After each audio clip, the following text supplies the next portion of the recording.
Police के साथ साथ देश में ईद से पहले जुमे की आखिरी नमाज यानी अलविदा की नमाज अदा की गई।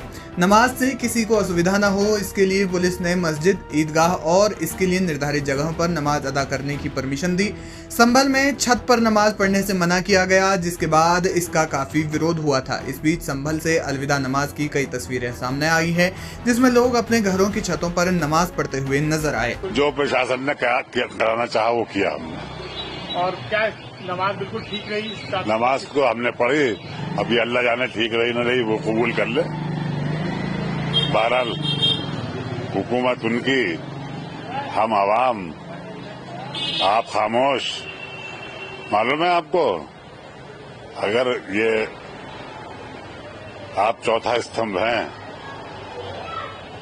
देश के चौथा स्तंभ हैं आप, और ये है वो आया है कि अगर विपक्ष कमजोर हो तो ये चौथा स्तंभ आगे बढ़े और रोके, मगर आप भी कुछ नहीं बोल रहे, क्या करें? वक्फ बिल को लेके तमाम बातें हो रही है।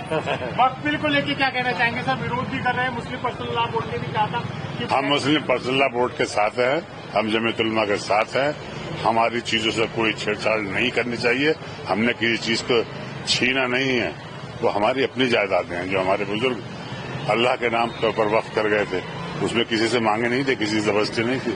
हाँ, अगर कहीं ये लिखता हो कि जबरदस्ती छीनी गई है तो आप वापस ले लें उसको, मगर आपको भी दिखाना पड़ेगा सबूत कि आपकी कैसे हुई है।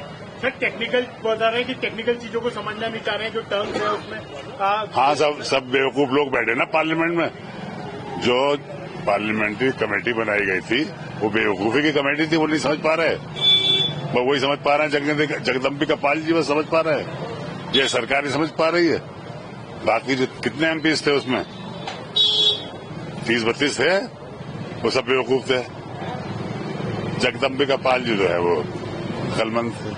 देखिए माशाल्लाह, जिस तरह की उम्मीद लगाई जा रही थी उसी तरह से प्रशासन ने भी पूरी मेहनत करी है, जिस तरह से, और सब कुछ मेंटेन रखा अच्छे से। और साथ में ही जामा मस्जिद कमेटी की जो वॉलंटियर्स रहे, हम लोग रहे, उसमें भी बहुत अच्छा सहयोग रहा। तो एक दूसरे के सहयोग से ही काम होता है और ऐसे होता आया है और इंशाल्लाह आगे भी होता है। और माशाल्लाह देखिए आप कितनी शांति से सब कुछ, नमाज अच्छे से होगा और उम्मीद करता हूँ कि ईद का भी मसला इस तरह से अच्छा सा रहेगा। वॉलंटियर इसलिए बनाया था कि कोई भीड़ इकट्ठी न हो और नमाज जो शांति से होती है और शांति से आगे भी होती रहेगी, इसलिए हम कोई इकट्ठा न हो। हमें क्या नाम है, यहाँ खड़े हैं कि लोग अपने घरों को शांति से चले जाएं। कोई ऐसा लोग नहीं आए जिससे माहौल में खराबी आए।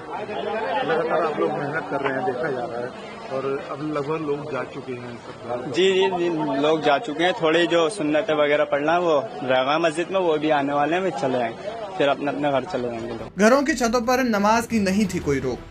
घरों की छत पर नमाज पर कोई रोक नहीं है, लेकिन सड़क, चौक चौराहा और दूसरे सार्वजनिक जगहों पर नमाज पढ़ने की मनाही है। सार्वजनिक स्थानों पर नमाज से विधि व्यवस्था को व्यवधान की स्थिति पैदा होने की आशंका के मद्देनजर पुलिस ऐसे लोगों को टोकेगी, रोकेगी और जरूरत पड़ने पर कार्रवाई करेगी। यूपी पुलिस के शीर्ष अधिकारियों के मुताबिक घरों की छत पर नमाज पढ़ने पर कोई रोक नहीं है और इस तरह का कोई आदेश शासन स्तर पर लागू नहीं किया गया है। सड़क और दूसरी सार्वजनिक जगहों पर नमाज नहीं पढ़ना है, जो व्यवस्था पहले से लागू है। यह विवाद तब सामने आया था जब संभल में एक पुलिस अफसर ने कहा था कि घरों की छत पर नमाज नहीं पढ़ना है। जब इस रोक पर विरोध के स्वर उठे तो पुलिस अफसर ने सफाई दी कि जर्जर मकानों की छत पर लोगों को उनकी ही सुरक्षा के लिहाज से नमाज ना पढ़ने की सलाह दी गई है। पुराने मकान पर जरूरत से ज्यादा लोगों की भीड़ जुटने से कोई हादसा ना हो। बताते चलें कि इस साल भारत में 1 मार्च को चांद दिखने के बाद 2 मार्च को रमजान की शुरुआत हुई थी। महीने भर से चल रहे रोजा और इफ्तार के बाद ईद का चांद दिखने के आधार पर भारत में 31 मार्च या 1 अप्रैल को ईद मनाई जा सकती है।